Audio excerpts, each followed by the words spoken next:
இயேசு கிறிஸ்துவின் நாமத்தினால் உங்களை வாழ்த்துகிறோம். இந்த நல்ல நாளிலே ஆண்டவருடைய வார்த்தையை நாம் பார்க்கலாம். 1 கொரிந்தியர் 15ஆம் அதிகாரம் 57ஆம் வசனம். நம்முடைய கர்த்தராகிய இயேசு கிறிஸ்துவினாலே நமக்கு ஜெயம் கொடுக்கிற தேவனுக்கு ஸ்தோத்திரம். ஆம் பிரியமானவர்களே, இந்த காலை வேளையில ஆண்டவர் உங்களோட பேசுகிற வார்த்தையை நாம் பார்க்கலாம்.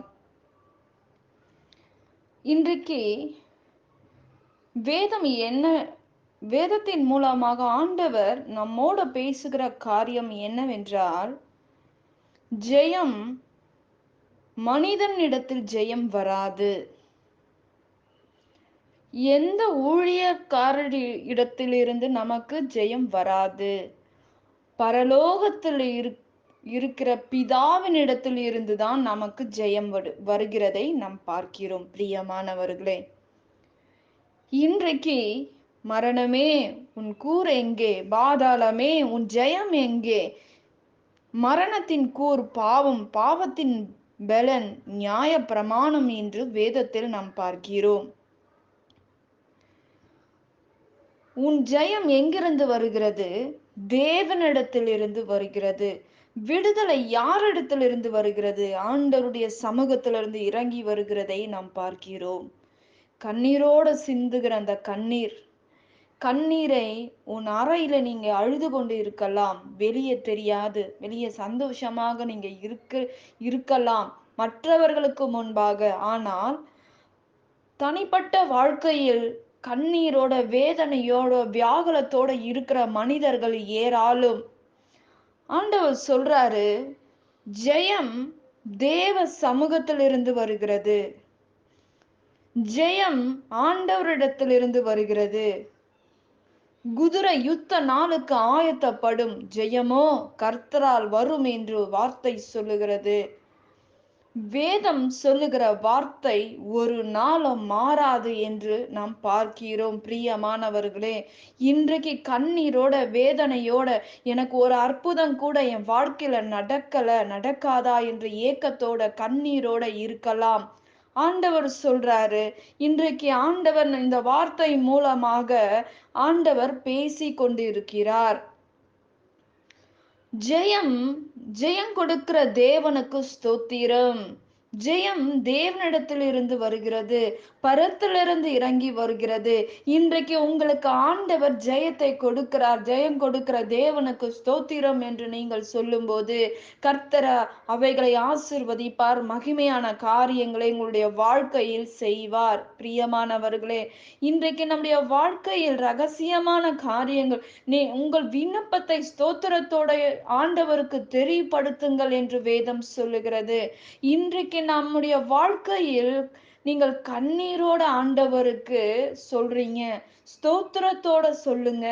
இன்றைக்கு நம்முடைய வாழ்க்கையில் எத்தனையோ பாடுகள், நிந்தனைகள், அவமானங்களை சந்திக்கிறோம், தரித்திரங்களை நாம் சந்திக்கிறோம். இந்த தரித்திரம் என்னை விட்டு நீங்காம என்னுடைய வாழ்க்கையில் நான் கஷ்டப்பட்டு கொண்டு இருக்கிறேன், நான் வேதனையோட இருக்கிறேன், என்னுடைய வாழ்க்கையில் சமாதானம் இல்லை, சந்தோஷம் இல்லை என்று நீங்கள் சொல்லலாம். பிரியமானவர்களே, ஆண்டவர் உங்களோட பேசி கொண்டிருக்கிறார். ஜெயம் ஆண்டவரிடத்தில் இருந்து இறங்கி வருகிறதை நாம் பார்க்கிறோம். பிரியமானவர்களே, மரணமே உன் கூர் எங்கே, பாதாளமே உன் ஜெயம் எங்கே என்று வேதம் சொல்லுகிறது. ஜெயம் கொடுக்கிற தேவனுக்கு ஸ்தோத்திரம் சொல்லுங்கள் என்று ஆண்டவர் சொல்லுகிறார். பிரியமானவர்களே, இன்றைக்கு ஜெயம் எந்த மனுஷனிடத்தில் வராது. உன் முழங்காலிலிருந்து தேவனை தேடு. நெருக்கத்துல ஆண்டவரை நோக்கி பார்க்கும்போது அவர் உங்களை விசாலத்தில் கொண்டு போய் நிறுத்துவார். நீ நெருக்கத்தில் ஆண்டவரை நோக்கி பார்க்கும்போது ஆண்டவர் உங்களுடைய வாழ்க்கையில் அற்புதங்களை செய்வார், அதிசயமான காரியங்களை செய்து முடிப்பார் என்று வேதம் சொல்லுகிறது. நீங்கள் அற்புதத்துக்காக காத்திருக்கலாம், ஜெயத்துக்காக காத்திருக்கலாம். இன்றைக்கு ஜெயத்துக்கு ஸ்தோத்திரத்தோட நீங்க காத்திருந்து ஸ்தோத்திரத்தை சொல்லும்போது கர்த்தர் குதிரை யுத்த நாளுக்கு ஆயத்தப்படும், ஜெயமோ கர்த்தரால் வரும் என்று வார்த்தை சொல்லுகிறது. பிரியமானவர்களே, இன்றைக்கு ஆண்டவர் உங்கள் வாழ்க்கையில் ஜெயத்தை தருவார். உங்கள் வாழ்க்கையில் அற்புதங்களை செய்வார். ஏதோ ஒரு அற்புதத்துக்காக காத்திருக்கிற நீங்கள், ஆண்டவர் சொல்லுகிற வார்த்தை ஜெயம் கர்த்தரிடத்திலிருந்து வருகிறது. ஜெயத்துக்கு ஸ்தோத்திரம் சொல்லுங்கள். கர்த்தர் உங்களோட கூட இருக்கிறார். நீங்க தோற்று போவது இல்லை. நிச்சயமாக முடிவு உண்டு. உன் நம்பிக்கை வீண் போகாது என்று வேதம் சொல்லுகிறது. பிரியமானவர்களே, ஆண்டவர் உங்கள் வாழ்க்கையில் நிச்சயமாக ஒரு அற்புதங்களை செய்வார். ஜெயத்தை தருவார். அற்புதமான காரியங்கள் உங்கள் வாழ்க்கையில் நடக்கும். சூழ்நிலைகள் மாறும்.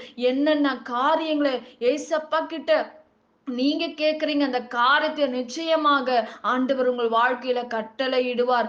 தாமதிக்கலாம், ஆனால் முடிவு நிச்சயமாக முடிவு உண்டு. தாமதம் ஆனாலும் காத்திருக்கிறது இருதயத்தை இளைக்க பண்ணும். விரும்பினது வரும்போதோ ஜீவ விருட்சம் போல் இருக்கும் என்று வேதம் சொல்லுகிறது. பிரியமானவர்களே, ஆண்டவர் நிச்சயமாக உங்களுக்கு ஒரு ஜெயத்தை தருவார். நாம் ஜெபிக்கலாம். பரலோகத்தில் வாசமாய் இருக்கிற அன்பின் பிதாவே, உங்க நாம மகிமைப்படுவதாக, உங்க ராஜ்யம் வருவதாக. ஆண்டவரே, ஜெயம் ஆண்டவரே. அப்பா, உங்களால் இருந்து வருகிறது அப்பா. அற்புதம் நீங்க செய்ய ஆண்டவரே. மனுஷனால் கூடாதது உங்களால் கூடும் ஆண்டவரே. ஏசப்பா, இந்த வார்த்தையை கேட்கிற ஒவ்வொரு பிள்ளைகளோட வாழ்க்கையில ஒரு அற்புதங்களை செய்யுங்க ஆண்டவரே. தேவைகளை சந்திங்க ஆண்டவரே. என்னென்ன காரியத்துக்காக காத்திருக்கிறார்களோ ஒரு அற்புதம் செய்யுங்கப்பா. குடும்ப வாழ்க்கையில ஆண்டவரே, வேலையில அப்பா, தொழில எல்லாவற்றிலும் கர்த்தர் ஒரு நன்மைக்கு ஏதுவான காரியங்களை செய்து முடிங்க. தீமையில இருந்து விடுதலை ஆக்குங்க. அற்புதங்களை செய்யுங்க. இயேசுவின் நாமத்தில் வேண்டுகிறோம் எங்கள் ஜீவனுள்ள நல்ல பிதாவே. ஆமேன். கர்த்தர் தாமே உங்களை ஆசிர்வதிப்பாராக. ஆமேன்.